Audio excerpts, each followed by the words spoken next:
அனைவருக்கும் வணக்கம். என் லைஃப்பில் இந்த மாதிரி ஒரு பெயின்ஃபுல்லான ஒரு சுச்சுவேஷனை நான் ஃபேஸ் பண்ணதே கிடையாது.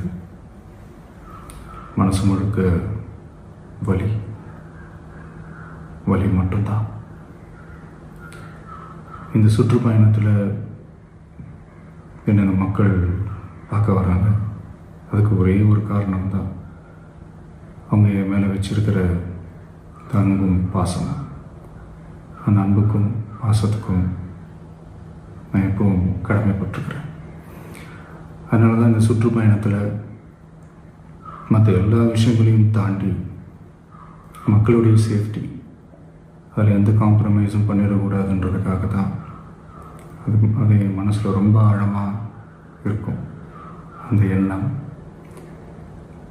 அதனால தான் இந்த அரசியல் காரணங்கள் எல்லாத்தையும் தவிர்த்துட்டு ஒதுக்கி வச்சுட்டு மக்களோட சேஃப்டி மட்டும் மைண்டில் வச்சுக்கிட்டு அதுக்கான இடங்களை சூஸ் பண்ணுறது, அதுக்கான இடங்களை பார்த்து பெர்மிஷன் கேட்குறது, போலீஸ் டிபார்ட்மெண்ட்டில் அதை ரிக்வெஸ்ட் பண்ணி கேட்போம். ஆனால் நடக்கக்கூடாதது நடந்துருச்சு. நானும் மனுஷன் தானே. அந்த நேரத்தில் அத்தனை பேர் பாதிக்கப்பட்டு இருக்கும்போது எப்படி அந்த ஊரை விட்டுட்டு என்னால் கிளம்பி வர முடியும்? நான் திரும்ப அங்கே போகணும்னு இருந்துச்சுன்னா அதை ஒரு காரணம் காட்டி அங்கே வேறு சில பதட்டமான சுச்சுவேஷன்ஸ், வேறு சில சம்பாவிதங்கள், அந்த மாதிரி எதுவும் நடந்துடக்கூடாதுன்றதுக்காக தான் நான் அவாய்ட் பண்ணேன். இந்த நேரத்தில் சொந்தங்களை இழந்து தவிக்கிற அத்தனை குடும்பங்களுக்கும் என்னுடைய ஆழ்ந்த இரங்கலை தெரிவிச்சுக்கிறேன். எனக்கு தெரியும், என்ன சொன்னாலும் இது ஈடையாகாதுன்னு எனக்கு தெரியும். ஹாஸ்பிட்டலில் ட்ரீட் பண்ணிகிட்ருக்கிற எல்லாருமே சீக்கிரமாக க்யூர் ஆகி வரணுன்றதை இந்த நேரத்தில் நான் வேண்டிக்கிறேன். கூடிய சீக்கிரமே உங்கள் எல்லாரையும் நான் சந்திக்கிறேன். இந்த நேரத்தில் எங்களுடைய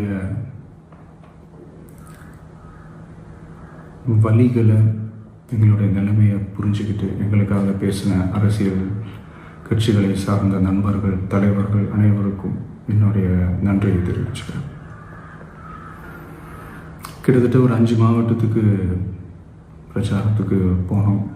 இந்த மாதிரி எதுவுமே நடக்கல. ஆனால் கரூரில் மட்டும் ஏன் எப்படி நடக்குது, எப்படி நடக்குது? மக்களுக்கு எல்லா உண்மையும் தெரியும்.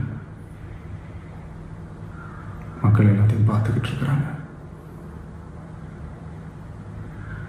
கரூரை சேர்ந்த அந்த மக்கள் அந்த உண்மையெல்லாம் வெளியில் சொல்லும்போது எனக்கு கடவுளே நேரில் வந்து இறங்கி அந்த உண்மைகள்லாம் சொல்கிற மாதிரி எனக்கு தோணுச்சு. சீக்கிரமே எல்லா உண்மைகளும் வெளியில் வரும்.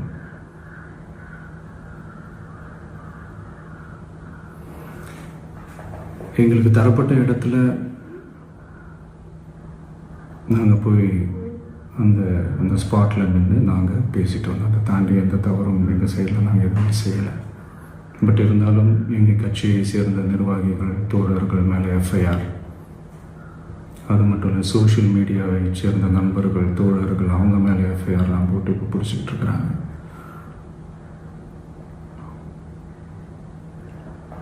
சிஎம் சார்,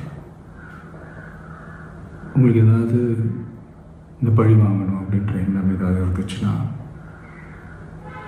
என்ன வேணாலும் பண்ணுங்க.